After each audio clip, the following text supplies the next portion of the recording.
Hi, everyone. Welcome to Harlem Stories. Today it may just be with me. I'm not quite sure. I haven't heard back from Mark. He might be stuck on the subway. Very New York thing.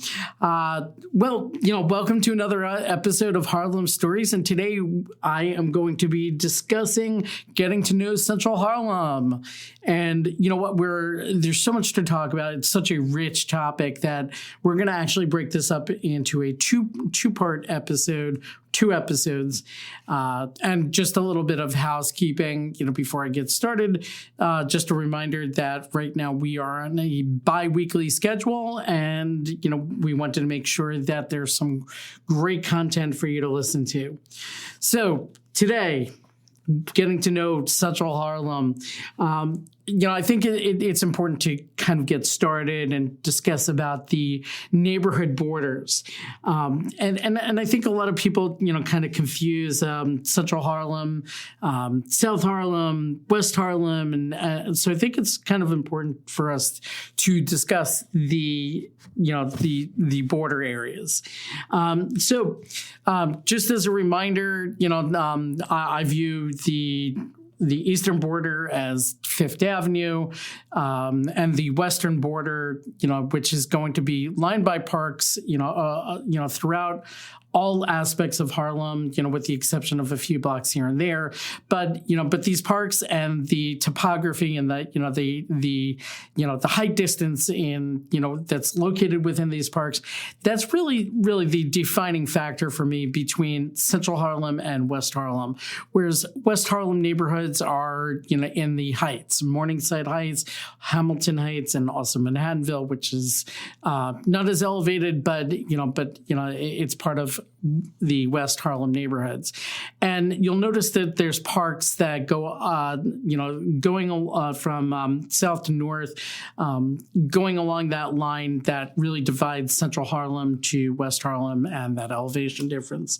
On the southern border is 110th Street, and on the northern border is 155th Street. And, most important to understand is, that, people also add in the additional classification of South Harlem. And South Harlem is really part of Central Harlem, and just want to make that important distinction between the two neighborhoods. And I think it's more for marketing purposes than anything, but it just kind of really helps define from 110 to 125th, and that eastern and western border that I described before. So that really kind of helps, define that. In the 1920s and 1930s, the Harlem Renaissance, Central and West Harlem were the center of the Harlem Renaissance, which was a major African-American cultural movement. And that Harlem Renaissance was an intellectual and cultural revival of African-American music, dance, art, fashion, literature, theater, politics, and even, for that matter, scholarship. Poets and writers and musicians from that era are still considered among the greatest of all time, the GOAT, if you will. And just to name a few of those individuals that I'm talking about, and obviously I don't want to leave anybody out, but just to kind of keep this on a time basis, Zora Neale Hurston, Langston Hughes, Duke Ellington, Louis Armstrong, Jelly Roll Morton, Fats Waller, but there's so many more. A few other leaders than outside of the literary and music world. W.E.B. Du Bois, human rights activist, Madam C.J. Walker, and I think there was like a Netflix or Hulu show on her in maybe about 2 years ago. Marcus Garvey, just to name a few. So, we talked a little bit about like the sub-neighborhoods, but, and getting into that a little bit, and the historic districts. I've already mentioned South Harlem, but, in addition to that distinction of that, generally you think of stronger retail options in general, for that, in terms of like cafes and restaurants, lounges, supermarkets in general, which has now been improving quite significantly. You've had a Whole Foods, the Lincoln Market, now over 300 West 122nd Street, or 300 West, as it's known. You've got a Trader Joe's opening shortly, and I think that will come across as a timed time out, in terms of dated feel, as this episode ages. But Trader Joe's is about to open pretty shortly, and you'll also have a little in terms of some of the others in the food area. Levain, they're known for their cookies. They recently expanded into, multiple other markets outside of New York City, but they are, pretty well famous for that. More locally, you've got Lee's, known for their Rugla, Bo's Bagels, and Sugar Hill Creamery. These are just a few of them. South Harlem has a little bit more of also a concentration of newer, higher end luxury condos. But, just one thing, and I think this is, kind of just ring back and ring hard with neighborhood residents. It really hasn't resonated well, is the neighborhood shortcut name Soha. It's taken gentrification a little out of control. So, just, make sure South Harlem is fine, but Central Harlem is, the larger classification of that neighborhood. In terms of, additional other little sub-neighborhoods that we might have is Little Senegal, or Le Petit Senegal. It's a West African immigrant community, not exactly defined borders, but around 116th Street, roughly, between Lenox and Frederick Douglass. But it's not entirely 100% defined that way either. But that just gives you a general sense of things. There's the Mount Morris Park Historic District. It's a 16-block historic district from West 118th Street to West 124th Street, and it's Fifth Avenue, and it's between Fifth Avenue and Adam Clayton Powell Jr. Boulevard. The park itself was a rocky hill of mica schist used by Native Americans to see over the majority of the islands. And Governor Morris, founding father who wrote the preamble to the U.S. Constitutional, it's named after him. There was a Doctor's Row in that vicinity over there, one of a number of Doctor's Rows in Manhattan, and that's between West 122nd Street, between Mount Morris Park West and Malcolm X Boulevard. The neighborhood is further defined as, having row houses and church architecture that fills this historic district. And you'll find architectural styles such as Romanesque Revival, Neo-Grec, Queen Anne, and some other, very stylistic, architecture, of the homes and buildings that are in that area. And actually the timing of this one is quite interesting.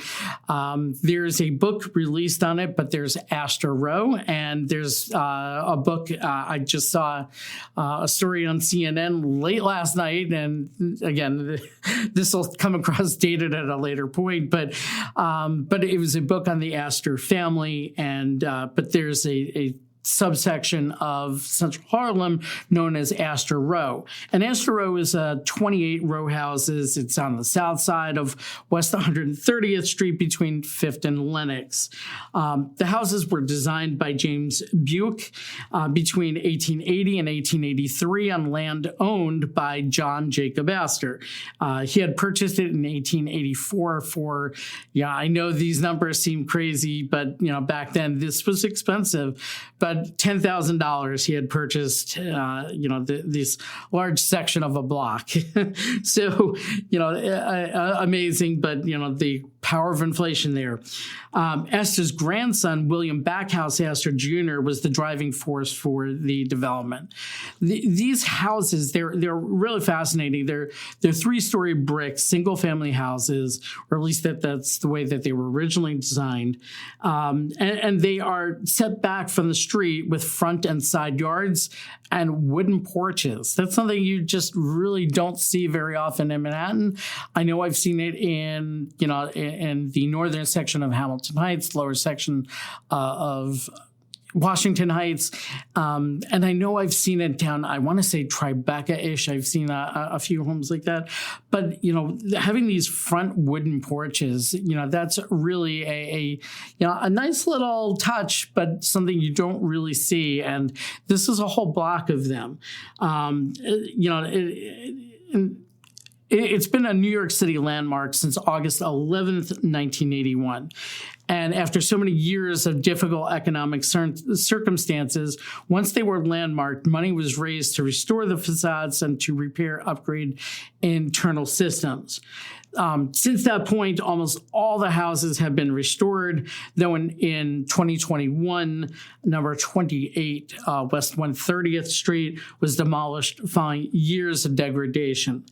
And, and going back to the porches for just a moment, the Astor Foundation has since offered to provide grant money to help maintain these porches in perpetuity. So, even though the Astor family is, largely, gone at this point, they might be entirely have passed at this stage. I'm not quite sure. But their legacy certainly still lives on in terms of their buildings and their generosity as well. In terms of, additional historic districts that are within Central Harlem, you also have Scrivers Row. And Scrivers Row is located on both sides of West 138th Street and West 139th Street between Adam Clayton Powell Boulevard and Frederick Douglass Boulevard. So for those of you that don't know Harlem geography but know the city, ACP, or Adam Clayton Powell, is known as 7th Avenue, while Frederick Douglass Boulevard is also AKA 8th Avenue. It's a national and New York City historic district with row houses built in 1891 to 1893. There were 3 sets of buildings that David H. King Jr., who was the developer, built in the 1889 New York Times building. Oh, I'm sorry, got that messed up. David H. King was... David H. King Jr., he was the developer, but he had built the 1889 New York Times Square building. He built the MSG designed building by Stanford White, and he also built the base for the Statue of Liberty. The red and brick townhouse brownstone buildings on the south side of West 138th, or 2350 to 2354, Adam Clayton Jr. Boulevard. It was designed by James Lord Brown in the Georgian Revival style.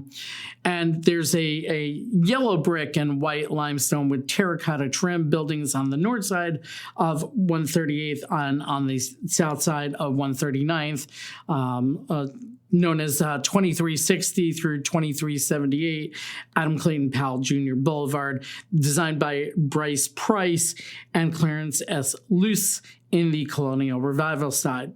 The dark brick brownstone and terracotta buildings on the north side of 139th, which is also known as 2380 Adam Clayton Powell Boulevard, were designed in the Italian Renaissance Revival style by pre-war architect Stanford White of the firm McKim, Mead and White. And anybody that that knows the old pre-war architects from back in the day, they are one of the premier architecture firms in New York City. And New York City, the city itself, landmarked this block or these blocks in 1967, and it was put on the National Register of Historic Places in 1970. 1975. Now, these homes, they were originally called the King Model Houses. And they were intended for the upper middle class whites. They featured modern amenities and dark woodwork with views of City College. And, if you look in, the backyard, which there is no real backyard, but there's an alley there. They sit back to back, sharing a rear courtyard and alleyway. And if you go into that real alleyway, or if you go outside the home, you just look to the west and you'll see the City College buildings, up on the hill. So some of them have entrance gates. Actually, there's a couple that still remain, where the entrance gates into that alleyway, that rear courtyard area, still have signs that are, I guess, engraved into the cement over there that says "Walk your horses." So it really is a real throwback to the period in which these were constructed, and these still remain over there. These alleys allowed for stabling of horses, of course, and for delivery of supplies without disrupting activities in the main houses. Today, these are used as garages, and many have built decking above the garage to create a private outdoor space. Because these homes, unlike your typical townhouse, which is 99 feet long, or just about 100 feet long, they typically are that deep because they contain a standardized size backyard, whereas these don't. These have the alley in place of a backyard. Only a few of the homes of these were originally sold, and almost all wound up getting foreclosed on. They sat empty for years until they were finally made available to the African American community. Generally, they attracted both leaders of the Black community and upwardly mobile professionals, or what they deemed as strivers, giving the development the name of Strivers Row. Notable and past and present residents include Manhattan DA Alvin Bragg, which I'm not giving any away state secret there, and primarily because it's been stated in the past. Adam Clayton Powell Jr., who's the avenue is named after, and he was a politician. Bill Bojangles Robinson, and it wasn't that long ago that Bob Dylan called it home as well. In terms of pop culture, Cab Calloway mentioned Strivers Row in the songs Hard Times, Topsy Turvy, and The Ghost of Smokey Joe. The row is mentioned in the song Harlem Blues on the soundtrack to Spike Lee's Mo Better Blues, and Jungle Fever has a scene filmed on Strivers Row. And if you'll notice, if you ever took notice, and I never did until I started researching for this episode over here, Strivers Row is the name for Penguin Random House Publishing imprint created to elevate the African-American writer. So I did not know that. And hopefully, maybe you guys learned something as well in this episode of interest. And Colson Whitehead, best-selling author, he's written a couple novels that reference Strivers Row. So that's just another example of the many, many historic districts in Central Harlem. So now we go on to the newest historic district that has been created, the Dorrance Brooks Square Historic District. It was only about 2.5 years ago that the New York City Landmark Preservation Committee voted unanimously for this to become a landmark district. It's the first in the city named after an African American. So, kudos. That we're achieving diversity in so many other different ways, and I just it makes me proud to live in New York City. To see that kind of diversity. It's named after Dorrance Brooks, who lived from 1893 to 1918. He's a Black soldier who died while serving in the segregated military during World War I. And he was a member of the 369th Infantry Regiment, better known, and I've seen this, everywhere, and but better known as the Harlem Hellfighters. So I think that's pretty cool. And now there's a historic district. It's actually located in two different locations that have kind of jagged borders that are largely separated by Frederick Douglass Boulevard. And I think that's because, some of these are newer constructions over years. So the borders I'm going to describe it's not exactly precise, and not every lot is included in the broad description I'm providing, but it's close enough for the listeners of this episode to get a sense of the area. And I would define it as Group 1 is St. Nicholas Avenue, just south of 140th, going down to 136th as the western border. And on the eastern side, it excludes most of the properties along Frederick Douglass Boulevard, but includes one lot further to the west. And then the second group is mostly the 2 blocks south of Strivers Row along 136th and 137th Street, just south of Strivers Row. Landmarks preservation can provide an exact map of the newly formed historic district, and the Historic District Council released an entire mini booklet in their 6 to Celebrate series. And you can actually go onto the Harlem Stories website, download a lot of these 6 to Celebrate series because there's multiple districts that are contained, within that. The area is really considered mostly residential. It's mostly Renaissance Revival and Queen Anne style row houses that were built in the late 1800s, early 1900s or so.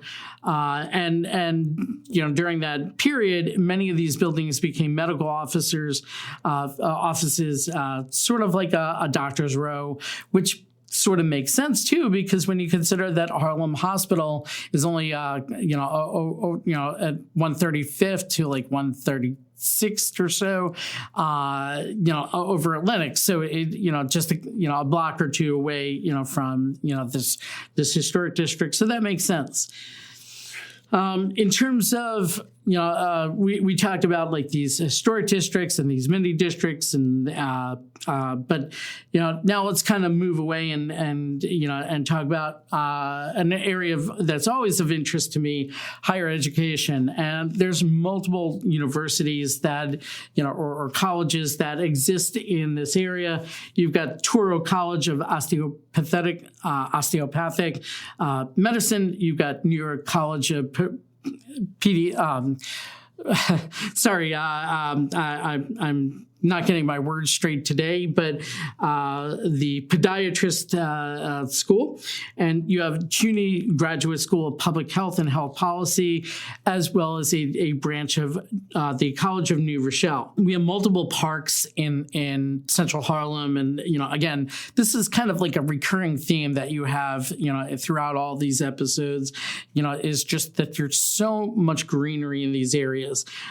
You've got Morningside Park, which is a 30-acre park from 110th, just a block west of the northern corner of Central Park, to 123rd Street on the north side, Morningside Avenue in Harlem on the east, and Morningside Drive, not to get that confused at all, in Morningside Heights on the west.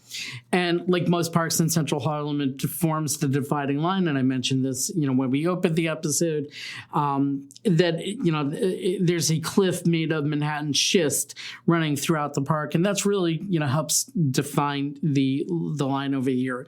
The park includes other rock outcroppings, man-made pond, and waterfall.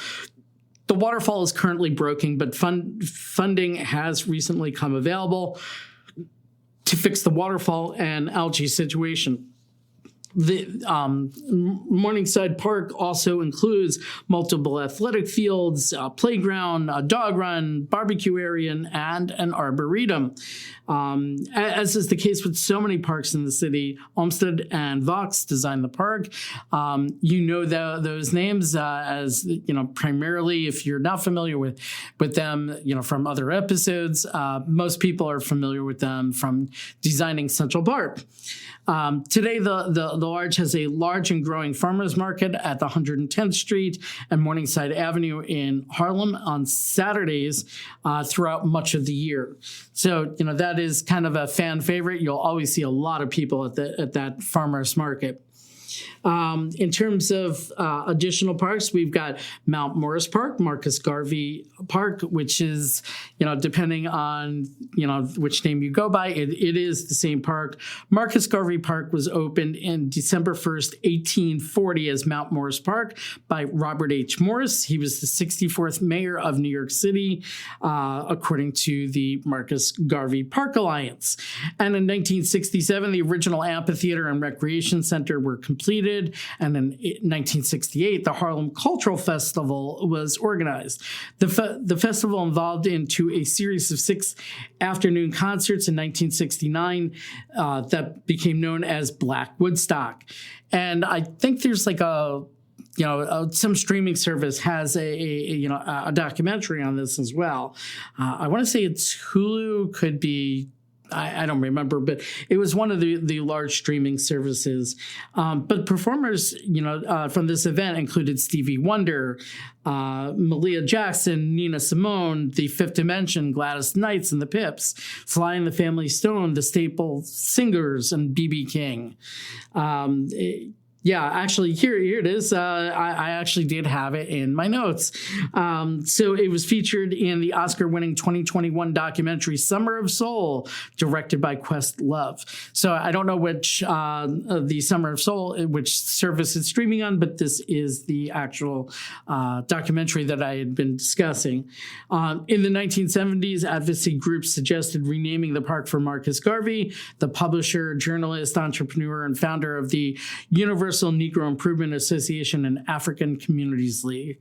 The city council voted to rename the park in 1973. So, newcomers, know the park as Marcus Garvey Park. Moving on to the next one, and there's just it just feels like there's so much green space, and it just takes so much of our time. But St. Nicholas Park, and we actually did an entire episode on St. Nicholas. It's located also in Central Harlem on the edge of Manhattanville and Hamilton Heights. It's nearly 23 acres from 128th Street to 141st Street, and from St. Nicholas Avenue in Central Harlem to St. Nicholas Terrace. Again, really easy to confuse, all the St. Nicholases, and there's even more. But St. Nicholas Terrace to the west in Manhattanville and Hamilton Heights. It was created in 1895 as a result of the condemnation of the Croton Aqueduct. This acquisition, along with some of the additional property construction on the park, began in 1906. Named after St. Nicholas, the patron saint of Amsterdam. His likeness adorned one of the ships that brought the first Dutch settlers to New Amsterdam. As I mentioned before, we have an entire episode dedicated to St. Nicholas Park, and in 2008, Alexander Hamilton's historic home has moved around the corner and into the park. And, we're going to talk also separately about the Grange. Finally, in this first part of 2 parts, we're going to talk about Jackie Robinson Park, previously also known as Colonial Park, a bit shy of 13 acres on the border of Hamilton Heights in Central Harlem. It's located from 145th Street to 155th Street, Edgecombe Avenue to the west, and Bradhurst Avenue to the east. And the park in 1978 was renamed after Jackie Robinson. This park actually has baseball fields, basketball courts, a public gym, and a swimming pool, which was part of the Works Progress Administration, or most people today, are familiar with the short name of it, WPA, that was built during the Great Depression. And there's also a band shell, which they do hold live concerts there. And it's worth mentioning that the north end of the park connects up with 155th Street Viaduct adjacent to the former Polo Ground Stadium and the Macomb Stand Bridge. And almost immediately after crossing over to the Bronx side of the bridge is Yankee Stadium. So, we'll be back with a part 2 of getting to know Central Harlem. Thank you very much for joining us. This is Harlem Stories, and we will be back to you soon with part 2.